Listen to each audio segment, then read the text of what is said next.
call of the Hogs can be heard all the way to San Francisco. You're listening to Pod at the Palace with Curtis Wilkerson on Inside Arkansas. Good morning, everybody. Happy Tuesday and welcome into the show. Curtis Wilkerson here with Inside Arkansas on the Pod at the Palace, coming to you from the hotel in Little Rock before a very long day of appointments. Just a quick reminder before we get started, I'm going to be out of pocket most of the day on Tuesday.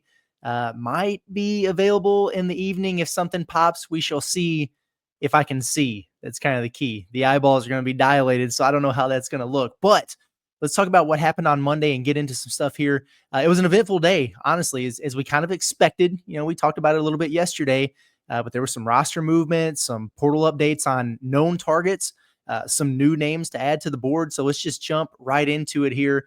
I think the theme of the day really, and we'll get to it towards the end, is just going to be the dominoes starting to fall in the big man market, which I think kind of has Arkansas on the clock right now. Things are starting to move, and we know that the Razorbacks are going to be busy in the front court, and that market is finally starting to take shape a little bit. Naturally, you know, a day or two after we were kind of looking at it going, so where are all the big men at? What's really going on here? Well, now they're starting to come available, so we'll get into it. But before we do that, just a couple notes, a handful of things to make sure that we're checking all the boxes here.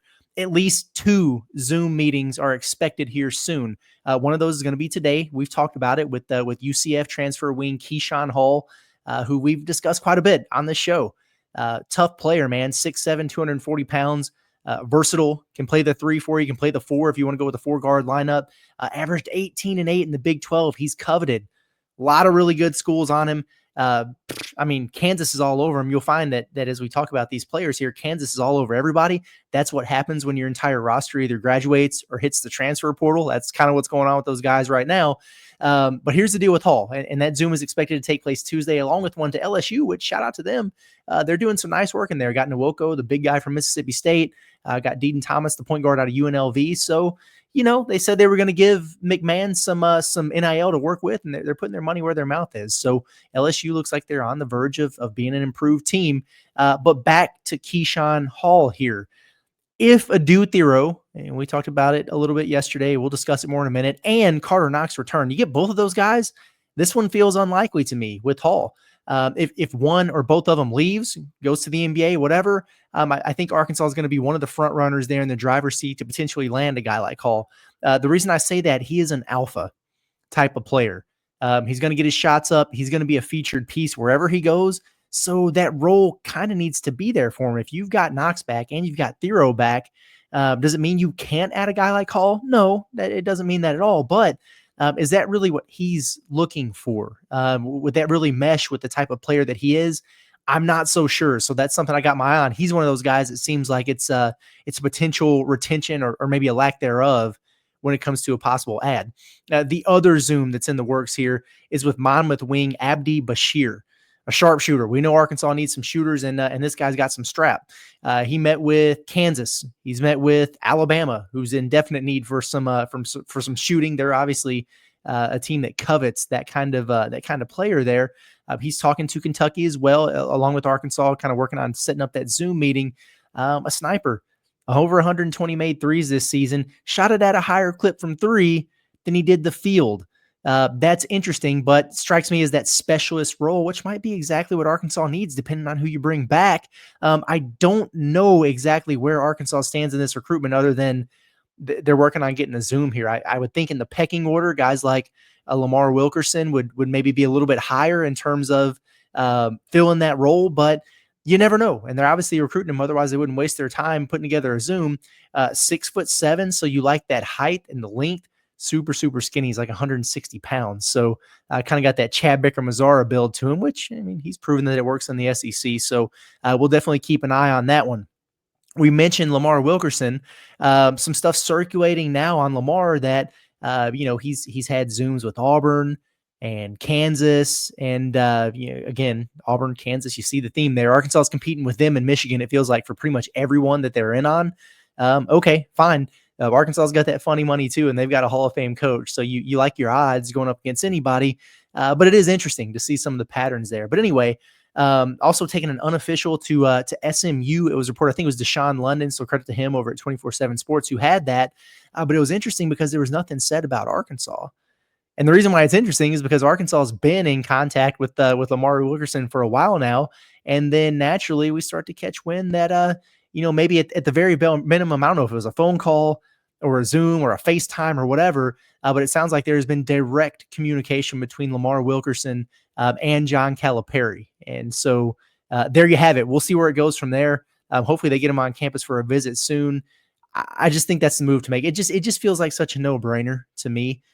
When you need somebody to come in and be able to knock down shots at a high rate for you, and you got a guy who's done it at a high level and he's from your backyard, the Ashdown native, it just makes too much sense. So I know that he's going through the process and taking a few visits and doing the Zooms and everything. Lock this guy down. What are we doing? We're going to say it every podcast until Arkansas gets this done. In terms of other shooters, it's also worth noting that Rylan Griffin is back in the portal. This is one I was kind of hoping Arkansas would get involved with this time last year. Had a breakout sophomore campaign at Alabama, really shot the crap out of it, and high volume, high percentage. He goes to Kansas this past year, and you think he was going to be a great addition for him. He was just one of those transfers under Bill Self that just, for whatever reason, it just didn't pan out this year. So a big-time change of scenery candidate. I've actually heard that a return to Alabama isn't necessarily off the table for him, which would be an interesting Marfo kind of situation there. But we'll see, like if Arkansas gets involved. The only thing I'll say about him, he's got it in him, and you like the length, you like the power conference and SEC experience that he has there. But in 2 of his 3 seasons, he's been just a very average 3-point shooter. We've seen him have the real big year, but his freshman year and his junior year, he really didn't shoot it all that great. And to me, like you kind of want a sure thing. I know he's a great bounce back candidate, but I still, despite his pedigree and his track record in the SEC, I might have him, a notch behind some of these other guys that Arkansas is talking to personally, right? What about Adu Thero? The smoke is still there, that a return could be on the table. I have no idea what that timeline is for a decision. Would it be a deal where he would test the waters, like enter his name into the NBA draft and maintain his college eligibility? A lot of guys do that potentially, but you almost kind of hope that's not the case, because then you're really playing a strung out waiting game, because these guys are going to have until the end of May or into June, even around the combine time, before they've got to make the decision whether to pull out or not. And then that puts you in that weird conundrum where you don't know if you need to go out and get another impact piece, because that's a big one to try to replace, or if you need to hold off, because you don't want to scare off a guy who you'd like to have back. So I'm going to be very interested to see about that. Again, I'm not entirely sure of the timeline. I'd hope we would hear something here soon. I know that a lot of those player meetings happened on Monday, and a lot of this communication has been ongoing since they got back from the Sweet 16.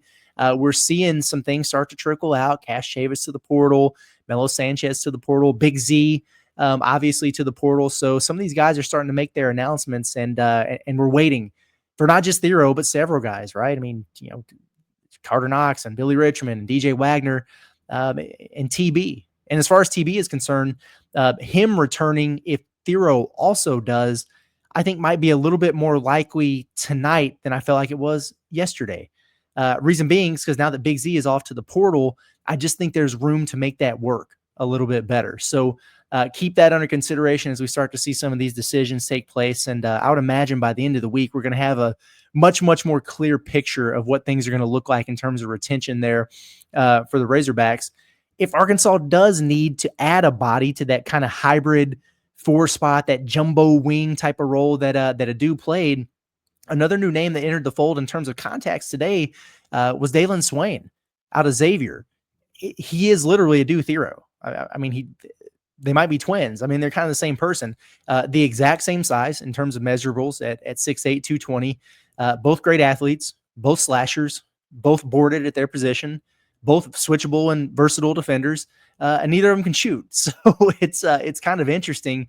It is worth noting with him that while Arkansas has been among the schools that have reached out and been in contact with him, he is currently on a visit to Texas, which is where his coach, Sean Miller, just took that job. So wouldn't necessarily surprise me at all if he wound up popping while he was there. But hey, it's a new name, so we'll talk about him and keep an eye on it. The high school ranks. I know we're talking a lot of transfer portal here, but and we talked a lot on Inside Arkansas Live and the Big Z reaction pod. But Nate Ament Everybody knows who that is, the 5-star McDonald's All-American, top 5 prospect that Arkansas has been recruiting for a long time, amongst many others, right? Some rumblings out there that he was going to commit on April 1st. And I was just never really under the impression that was a set in stone date. It was just right there around that McDonald's All-American game. So it made a lot of sense. I don't think he never necessarily ruled it out, but I don't know that he ever really said, yes, that's when I'm committing. Anyway, in the press conference activities that they had there at the McDonald's All-American game, he's like, nah, I'm not announcing then. So pushing it back a little bit. I know, shocker, right? In the longest, most drug out recruitment in history, it feels like it's been going on for a long time here. But hey, Arkansas has just kind of quietly hung around, working in the shadows. They've been doing that for a while now, and they could just be a dark horse here still, from the sounds of it, alongside Duke and Louisville. So don't rule them out just yet. I know Darius Acuff, Malik Thomas, those guys have been working on him hard while they've been down there together at the Burger Boy game. So have the Boozer twins for Duke. So have the kids for Louisville. So still an ongoing deal. He's still trying to figure out where he wants to be. And, with a recruitment like this that has been all over the place in terms of who's the highest bidder, who's the front runner, who's lurking, who's really in the mix. I just don't think you can rule anything out until he actually makes up his mind and announces the decision there. So there you have it. Now, let's get to the front court, because things are moving now in the front court, people. And that means options. It means commitments. It means a growing list of contacts and stuff going on there on the Arkansas front of things for us to keep an eye on. First and foremost, it's your front court became more thin. I mean, the cupboard is increasingly bare there for the Razorbacks. Big Z is out, hit the transfer portal. If you want to hear our reaction to that, go back on the Inside Arkansas channel and listen to the 45-minute live that we did on it. But he's out of there. And so what that means, Arkansas is 100% going to be adding at least 2, I think they should add 3 centers, big men to the roster. It's coming. For a while there, you could have maybe sold me that, if they're keeping Big Z, maybe they just add one more body to kind of replace Jonas or whatever. Now they got to go out and get multiple bodies now. So we got to be on the lookout for that. Purdue, they've made their move now. They went out and got big Oscar Clough from South Dakota State, the leading rebounder in the country. I think On3 had him as the top ranked transfer in the portal, which seems like maybe a little bit of a stretch to me. But the point is, he's good. He's accomplished. We know how Purdue is with their big men. They went and got him. Alabama went and struck. They're losing Big Cliff Omoyuri, losing Grant Nelson. So things are becoming a little bit more thin there. They went out and got Noah Williamson, a guy that we've talked about a lot, 7-footer from Belmont, who was his conference player of the year. So 2 big names from the transfer portal ranks at the center position are now accounted for. So there you go. The market is set. Well, what does that mean for Arkansas? Well, it means they're on the clock. Time to go start making your moves. The smoke seems to be leading to some fire with Morez Johnson, the Illinois transfer, who we talked about a ton. You guys know I'm a big fan of Big Mo. Out of Illinois, coming off a solid freshman season. I think he's just one of the better breakout candidates at his position in the country. I think he'd be a great fit. He's exactly what Arkansas was lacking. 6'9", 255, got some meat on his bones. He's aggressive. He plays with ferocity. He's tough. He's fearless, and he'll get after you. A day ago, we had heard Arkansas was going to be in the mix. And then we heard, no, like they're heavily going to pursue him. And on Monday, things start to take place. So we've got it sourced that Arkansas is putting together a 7-figure NIL offer. And they're making a strong push to get him on campus here for a visit. Now, my hope was that they would be able to squeeze it in here before the dead period starts. There's always a recruiting dead period right around the Final Four. And the reason why is because that always coincides with the coaches convention. So everybody's gone. All the coaches are going to be down in San Antonio for that. So they shut things down for that time period in terms of visits and in-person, face-to-face contact, right? Guys can still commit. You can still have your phone calls and everything like that. You just can't do the visits. So that starts on Thursday. So I was thinking maybe they could sneak him in Tuesday or Wednesday. That might be wishful thinking. We'll see. But it sounds like that might be next week after that dead period list, where you can get Morez Johnson in there. Listen, I think it's safe to say at this point, he's a priority. Obviously, as we've talked about, a lot of schools are still in on him. Michigan is one that really likes him. They're in on a lot of the big men there. Other SEC schools are involved. But I think Arkansas is making it known that they would like to have him. They're prioritizing him. They're going to put their money where their mouth is. I think if you're able to get him on campus here soon, you got a really, really good shot at landing him. That would solve a lot of problems. You'd be able to sleep a little bit better at night if you're able to pull off a piece like that. but there are more options that are starting to come out there. Big Yaxel Lindenberg out of UAB. Listen, we've had that dude on our board since the Natty State days. Me and Scotty were throwing, we were putting mug shots, from university athletic website bios on that whiteboard and giving all the details on those guys. You remember that Natty State whiteboard? We were very proud of that, by the way. Yaxel was on that back in the day, and he wound up not hitting the portal. He stays at UAB, has another huge season. I mean, my goodness, he averaged a double-double, 17 points per game, 4 assists at his position, can make threes. He's 6'9", 240. The dude is elite. He's also a potential first-round pick, and he's also entered his name to the draft, so he might not even be a guy who's available. I mean, if he goes and kills it at workouts, gets that combine invite, he could just stay in the draft and potentially be a first-round pick, but if not, he stands to make a lot of money, and I'm talking like he might be a $3 million type of man. He would be worth every single penny of John Tyson's money, and it's no surprise whatsoever that Arkansas was the very first name on his contact list that he released to Joe Tipton. So there you have it. Arkansas is going to be in there. I would imagine they're going to be very active on that front, even if they get a Morez Johnson, because, again, you need multiple bodies.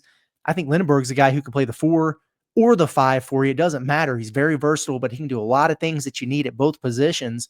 If there were a world where they could get both, that would be like, Nirvana. It'd be like this crazy society where everything works out perfectly. It's like that build a roster that you can do on 2K or whatever. That would be awesome. I'm not going to rule it out, but I don't want to get ahead of ourselves there. Either way, it's one to keep a very, very close eye on, and one that's at the top of my personal wish list for sure. Then you got Malik Renew. Interestingly enough, a guy that we talked about quite a bit when we were just introducing the portal last week before we even left for San Francisco. Like, all right, this thing is opening. Here are the names to know right now. The guys who would make sense, the guys who could be fits, whatever. And we listed Malik Renew. Indiana transfer, 6'9", 232 pounds, big-bodied, experienced, probably more of a 4. But again, another guy who, excuse me, you don't have to have all 7-footers down there in the paint. You can do some different things with him with some versatile lineups because of his size and his athleticism. But he averaged 13.3 points, 5.5 rebounds at Indiana. Experienced 3-year guy in the Big Ten, talented. All of a sudden, Arkansas wasn't on his initial contact list, but then he cuts his list down to 5, and there are the Razorbacks in his group of finalists, along with Auburn, shocker, Michigan, shocker, Miami, and Eric Musselman. So there you have it. Auburn and Michigan are also desperate for bigs. I mean, Auburn's losing Janai Broome, so, got to figure out some things there. I think they're losing Cardwell also, so they're going to have to go get a guy. They're probably going to be very active for Yaxel, another Alabama boy there. So, keep your eye on that. He's been at UAB, and Auburn's right down the road. They know him plenty well. Michigan, who's losing, probably Danny Wolf and Vlad Golden. So they really need to go get some big men. So they're going to be involved with everyone. Then Arkansas's got space too. What I will say is he is from Miami. So eyes on Miami and the U in this recruitment as well. But we'll see what goes there. I'm still not entirely sure how invested Arkansas is in that, like where he falls on the pecking order for them. But if they're in the group of finalists, I don't necessarily think that this is what you used to have under Muss, where a lot of guys would put Arkansas in his list of finalists and they would be window dressing. I don't necessarily get that sense now. However, there could be some strategy involved because we know that everyone knows that Arkansas's got a ton of NIL money. If you list them in the finalists, you can raise up your price a little bit. So we'll keep an eye on that one as well, but definitely a name to continue to keep on the radar there. And then finally, as we wrap up here, no confirmed contact here yet. He just entered the portal officially, but Arizona 7-footer Henry Visar is portaling. Okay. This dude is an NBA talent, very, very skilled, very, very talented player. He only averaged 9 and 5 this season. So you look at that and it feels like modest numbers. This is a guy who's going to be highly, highly coveted and sought after. Players like this just don't typically become available in the portal. So keep your eyes on that one. I heard that he had a no contact tag put on himself in the portal. I don't know that that's for Arkansas. Maybe it's for somebody, but this dude is good. And he would be a pretty impressive compliment to some of the other guys that Arkansas is talking to here. So I'm just very interested to see how this plays out. If you're able to get a Mo Johnson out of Illinois, then you think about how would you compliment him if you need another body? Well, I think it would be with maybe a super athlete, tall, long, above the rim kind of guy, or somebody who can space the floor a little bit and knock down shots. Like, you want to have something a little bit different that you can platoon with down there. So I'm intrigued. I'm interested to see what they wind up doing. What's going to happen? With the Thero and Brazil situation. Can you get both back? Can you get one back? Because that's going to impact what you do at the 4 and the kind of guys you land there. Arkansas's got a lot of work and a lot of stuff to figure out there in the front court. And the possibilities are endless. And most of them are really, really intriguing. So I'm excited to see what they wind up getting done here. But I'm going to call it a night and get out of here. Got a long day. Appreciate you guys. Once again, as always, for the support, the well wishes, tuning in, rocking with us. And we'll be back with you real soon for the Pod at the Palace. It's been Curtis Wilkerson. Y'all have a good day. Appreciate you. We'll see you next time.